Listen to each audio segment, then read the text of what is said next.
12ஆம் வகுப்பு கணிதம் பயிற்சி 9.3ல் வினா எண் 2ல் சப்டிவிஷன் 1. இங்கே என்னென்னா தொகை மதிப்பு எப்படி கண்டுபிடிக்க சொல்லியிருக்காங்கன்னா தொகையிடலின் பண்புகளை பயன்படுத்தி கண்டுபிடிக்க சொல்லியிருக்காங்க. இப்போ எஃப் ஆஃப் மைனஸ் எக்ஸ், இப்போ கொடுத்துருக்கிற இந்த ஃபங்க்ஷனை என்ன செய்ய போகிறோம், எஃப் ஆஃப் எக்ஸ்ன்னு எடுத்துப்போம்.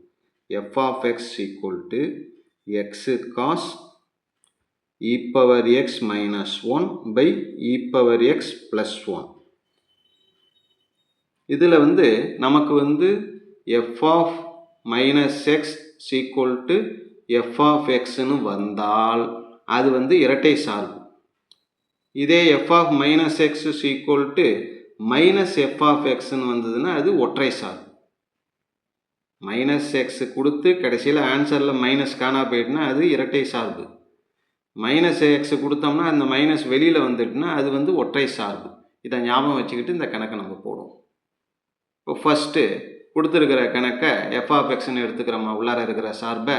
இதில் எக்ஸுக்கு பதிலாக இப்போ என்ன செய்ய போகிறோம், f of minus x, f of minus எக்ஸ்ன்னு கொடுக்க போகிறோம். எக்ஸ் எங்கெங்கே வருதோ அங்கெல்லாம் minus x. Cos e power minus x minus 1 by e power minus x plus 1 is equal to minus x cos, மேலே e power minus x னா அதை 1 by e power x ன்னு எழுதலாம், மைனஸ் 1.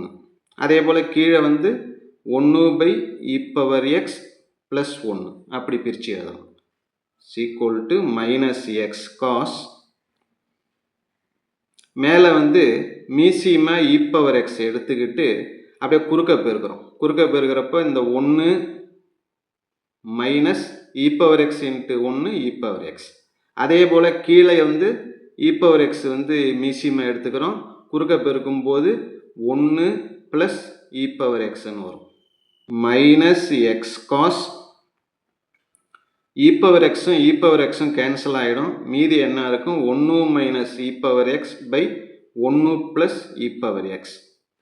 இந்த பக்கம் நம்ம எடுத்திருக்கிறது f of minus x equal to minus x cos, கீழே இருக்கிறது அப்படியே இருக்கட்டும், இ பவர் எக்ஸ் ப்ளஸ் 1 அப்படியே இருக்கட்டும். மேலே இந்த ரெண்டுத்துலேயும் ஒரு மைனஸை பொதுவாக வெளில எடுப்போம். மைனஸை வெளில எடுத்துட்டோம்னா மைனஸில் இருக்கிற இ பவர் எக்ஸ் ப்ளஸ் ஆகிடும், ப்ளஸில் இருக்கிற 1 மைனஸ் ஆகிடும். சரியா? அடுத்தது மைனஸ் எக்ஸ் காஸ், காசில் மைனஸ் வந்தால் நம்ம என்ன செய்வோம், விட்டுடுவோம்.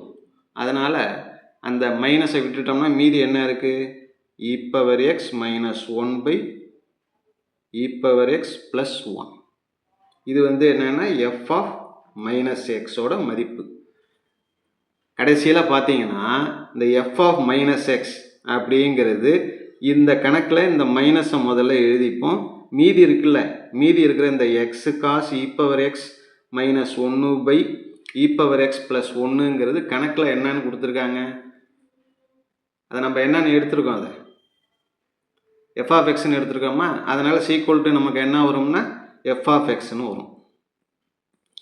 அப்போ f of minus x equal to minus f of எக்ஸ்ன்னு வந்தால் அது என்ன சார்பு, அது ஒற்றை சார்பா இரட்டை சார்பா? மைனஸ் மைனஸ் காணா போயிடுச்சுன்னா அது என்னன்னா இரட்டை சார்பு. மைனஸ் மைனஸை வெளியில் எடுத்து எஃப் ஆஃப் எக்ஸ்ன்னு வந்தால் அதுக்கு ஒற்றை சார்பு. அப்போ இது ஒரு ஒற்றை சார்பு ஆகும். இது ஒரு ஒற்றை சார்பு ஆகும்.